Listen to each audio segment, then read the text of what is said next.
Comme les villes de Marseille, Bordeaux, des académies complètes. En fait, il va y avoir un élément de méthode. C'est d'abord cet ingénieur pédagogique qui nous coach. Il y a beaucoup d'évolutions déjà, de nouveaux modules. Bonjour Serge Pilisser. Bonjour Claude.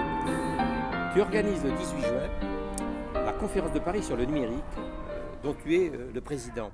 Le dernier rapport McKinsey invite à accélérer la mutation numérique des entreprises, gisement de croissance et de compétitivité pour la France.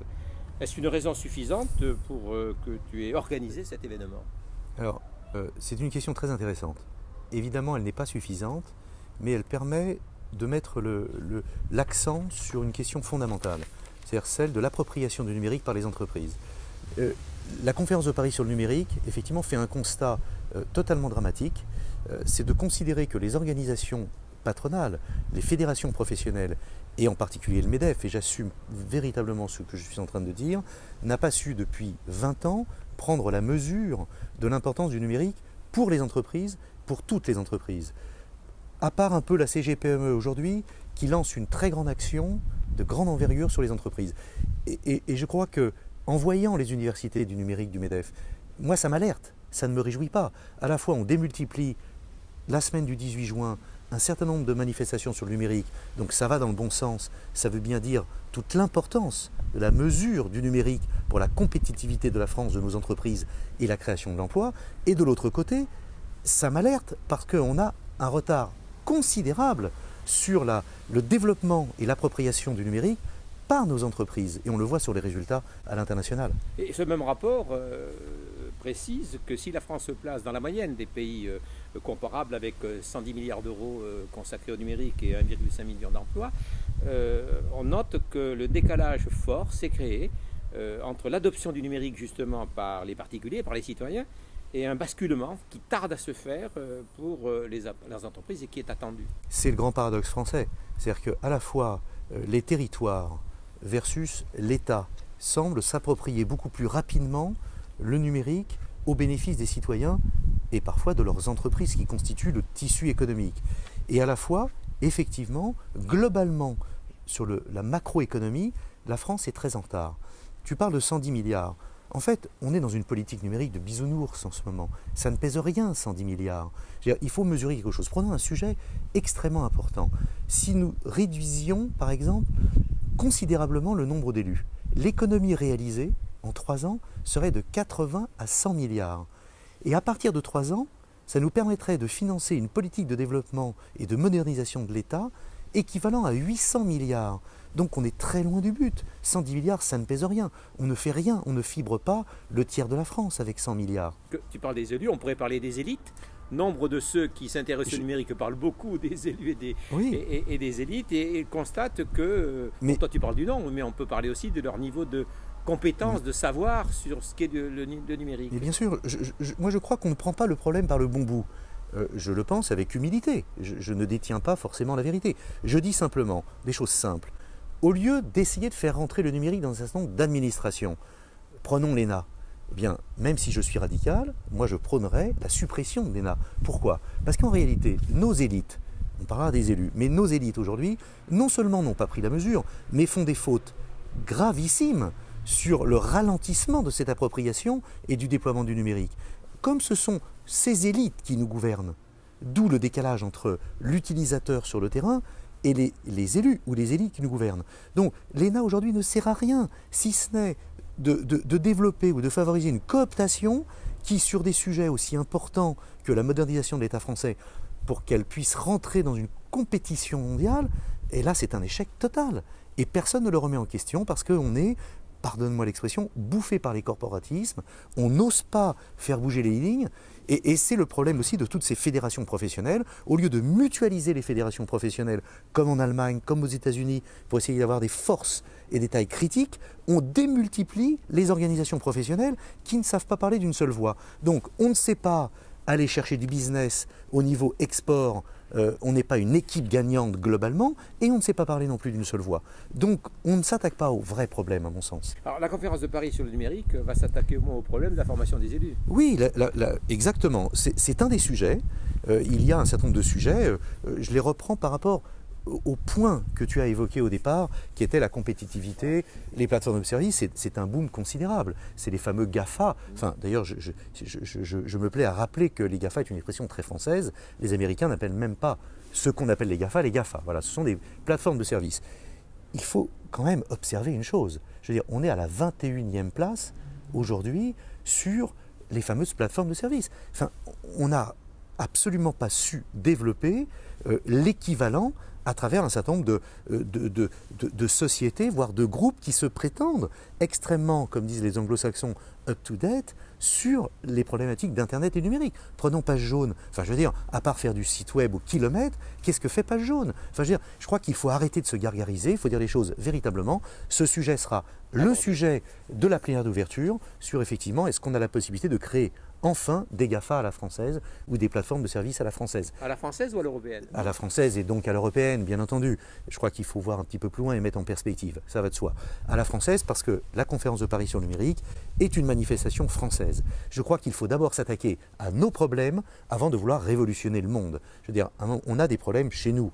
Sur cette compétitivité. Voilà. Donc regardons-nous, essayez de faire bouger les choses. Donc c'est la plénière d'ouverture et on va essayer de répondre aussi à la problématique que est-ce que les GAFA actuels, est-ce que les plateformes actuelles, les Google, Apple, voilà, seront ceux de demain.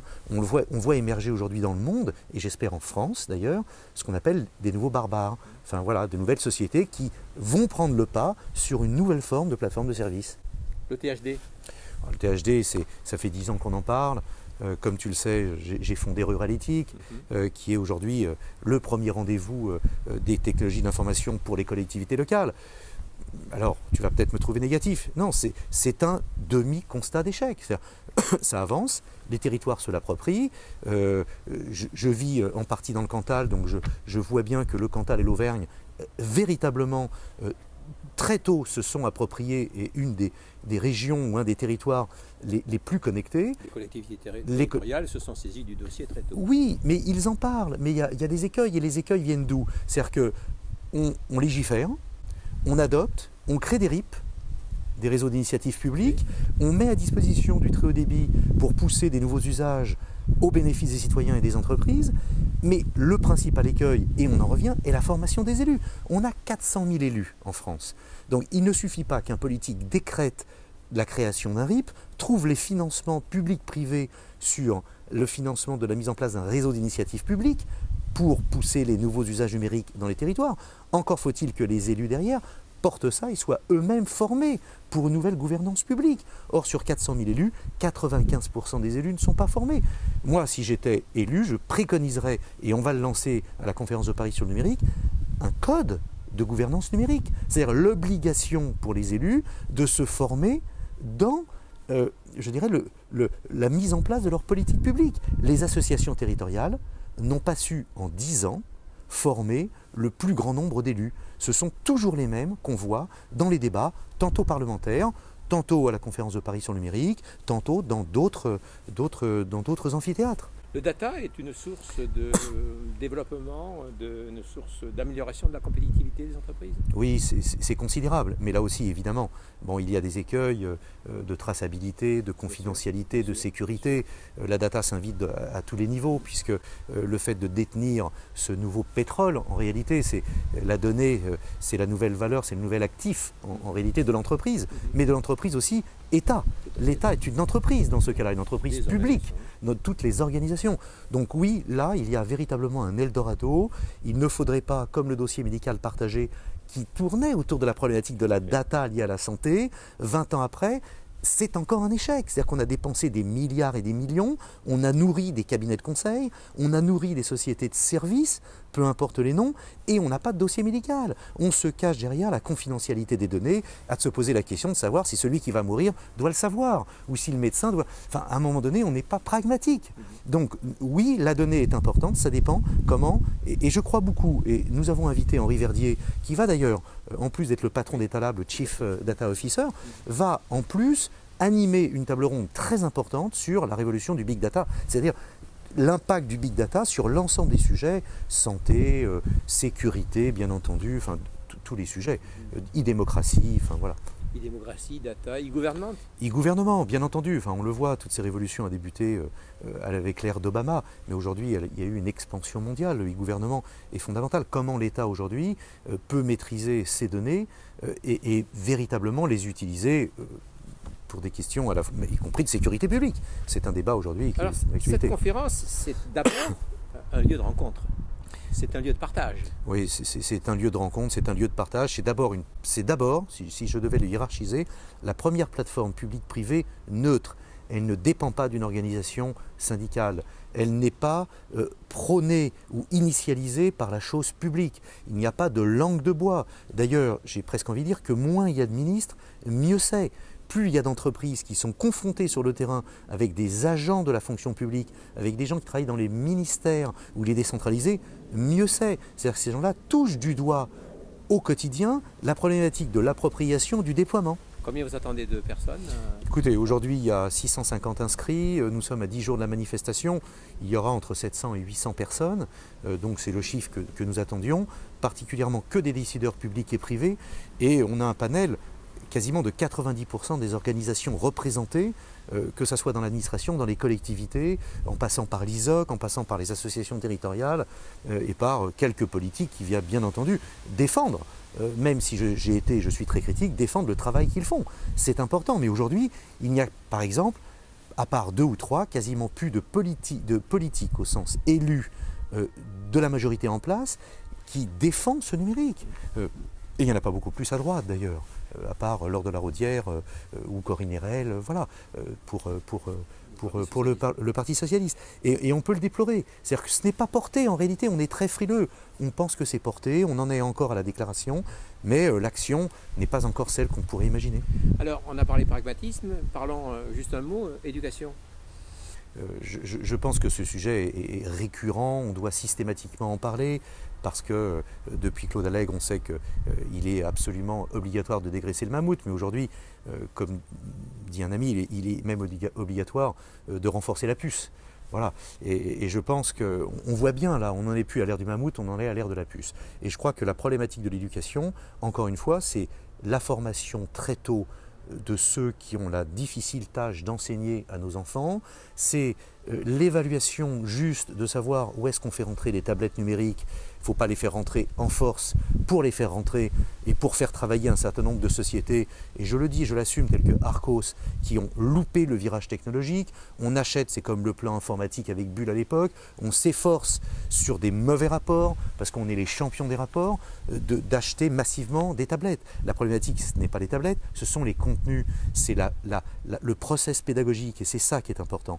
Donc oui, par exemple, la question de la tablette numérique, est-elle nécessaire? Est-elle obligatoire? Est-ce qu'aujourd'hui, on ne doit pas plutôt se poser la question de savoir comment elle doit compléter un enseignement traditionnel? Comment elle peut valoriser l'interactivité de l'enfant par rapport au monde extérieur?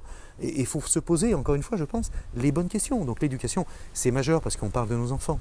Et on a l'obligation de léguer à nos enfants aujourd'hui un monde plus sûr, mais il n'y a pas que le problème de la sécurité, mais un monde plus interactif où l'information, évidemment, est à portée de la main, certes, mais où on a aussi la bonne information et le bon savoir. Voilà, c'est l'accès à la bonne connaissance, c'est pas l'accès à la connaissance. Merci beaucoup, Serge. Merci Claude.